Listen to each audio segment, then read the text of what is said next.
So when it comes to guy friends, it's about a young woman who discovers, despite thinking that she's a guy's girl, she's really just someone that multiple guys are waiting for their chance with.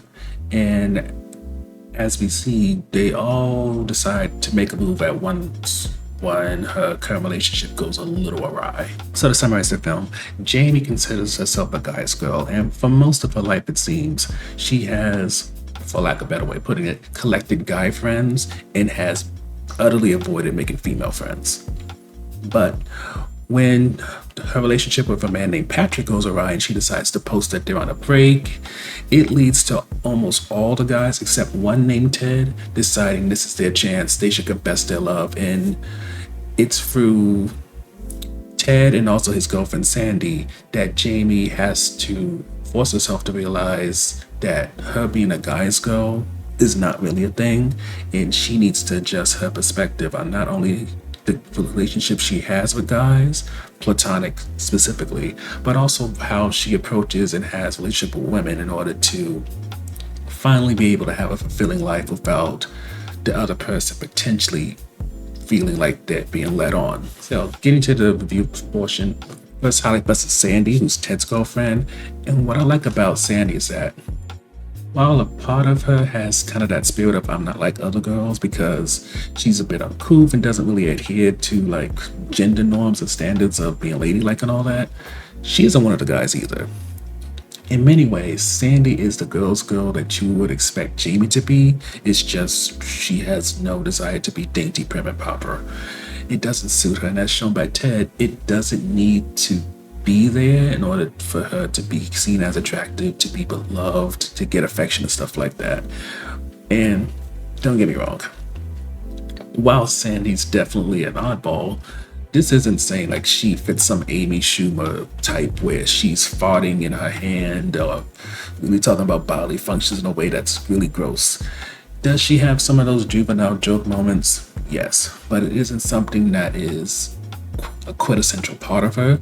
So while in some ways she does exist within some tropes, at the same time she counters them in a way that allows you to see that this is just a human being who, just as much as she may make fun of Ted, she's also someone who will be enamored with turtles and becomes like a little girl again when she sees one while they're going to, I believe it was a park, not a zoo, but either way, it's interesting to watch her play everything out, to have her try to befriend Jamie, to get Jamie to have girlfriends, and not in a gay way, but girlfriends as in platonic friends. And it's just so different in a way that it's hard to not kind of stumble, because even though I'm removed like 1 or 2 weeks from watching this film, I really did like Sandy.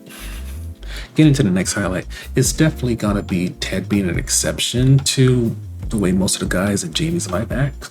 For on top of him not really seeming to have any romantic interests or even sexual interests in Jamie, at the same time, he likes somebody like Sandy. And I feel like for a lot of romance movies, especially ones that have a little bit of comedy, people like Ted kind of become a joke because they don't like what's the norm or generic. And even though there are times when Sandy kind of cracks on him with he can maybe make you raise an eyebrow, overall you can see that their relationship is strong, affectionate, and it makes it so that you realize that not all men are a monolith. Each one has different types, interests, and even though a lot of us are kind of indoctrinated to like a certain type of woman, that doesn't mean that's gonna be what all of us go for ultimately, especially when it comes to something long term. Last but not least is Jamie, who's a highlight for us because in some ways, you may think Jamie is dumb. How can she have all these guy friends, some of which who go a bit far, including one hacking an app so that it can always be the person who does her rideshare, yet she doesn't pick up that they like her? And I think in many ways, the way Jamie is crafted is similar to how Sandy's crafted, where she can easily fit into certain tropes and ideas and stereotypes, yet she subverts them. Yes, Jamie thinks she's a guy's girl and is completely oblivious to these guys liking her, but at the same time, it's because from what it seems, she's close to her dad, I believe her dad was in the military, so she might be a military brat. So it could just be that she's used to being around guys, men, and sees herself as somebody, since Jamie is girly to a certain degree, someone who is that guy's going to, in the way of, hey, you have issues with your girlfriend, I can provide advice.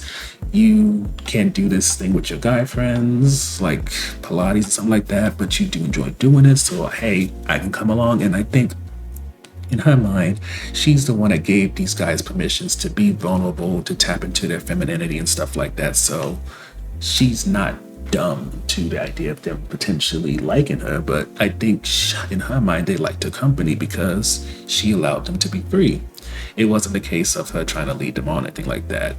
And I think what also has to be noted, since when all these guys decide to reveal that they liked her, at least 3 or 4 of them know where she lives. And there's this movie called Cat Person, which shows like the horrific side of dating, at least from a female's perspective or a woman's perspective. Hopefully you're not offended by that word. But the point of the matter is, this movie called Cat Person shows how a lot of women feel when it comes to dating, especially the horror side to it, because anything can happen. And you can easily imagine when it comes to guy friends, since 3 of the guys who reject her know where she lives. One is the ride-sharing app who literally hacked the app so that he could always be the person who gets her car. Who is driving her to work. Then on top of that, there's a neighbor who lives about 2 doors down. Then there's a doorman. And easily you can imagine these guys going potentially cuckoo for Cocoa Puffs. But while Jamie wasn't able to pick up that these guys liked her, she does know that when it comes to letting them down easy, there's some ways you have to do it. And it shows that even though certain parts of her social intelligence may not be that great, when it comes to emotional intelligence, especially regarding these guys' feelings, she knows how to let them down, and also knows that she has to, so that she doesn't allow them to think that something could happen. Which leads to the unfinished portion, and that's just this show. This movie takes place in New York, and yet strangely, the only people that Jamie interacts with are all white, or at least white presenting. Her friends, in terms of all the male friends, are white people. Her boyfriend is a white guy. When Sandy introduces her to some of her girlfriends, all of them are white. And this is New York, and I get it's upper west side or east side, but black and brown and other people exist. So why is Jamie in this weird bubble where it's like she has no interaction with people that look like her? I don't know why in casting they decided that, but if this was some small town in the middle of nowhere, rural areas like I don't know, whatever, I can potentially give it a pass. But because it's in the heart of New York City, it feels very intentional in a way that's hard to let go. Overall, when it comes to guy friends, while it is very strange that Jamie's world, especially in terms of her friends and the people she interacts with, completely likes people of color, even though she lives in New York City, there's no denying with the way that Jonathan Smith wrote and directed this film, that when it came to the characters, when it came to the story, he definitely wanted to subvert the expected when it comes to the characters, and then in terms of Jamie's journey, really make it so that it kind of, I don't want to say demystifies, it definitely brings a different perspective to the topic of being a guy's girl and what it truly means beyond just being unable to relate or interact with other women.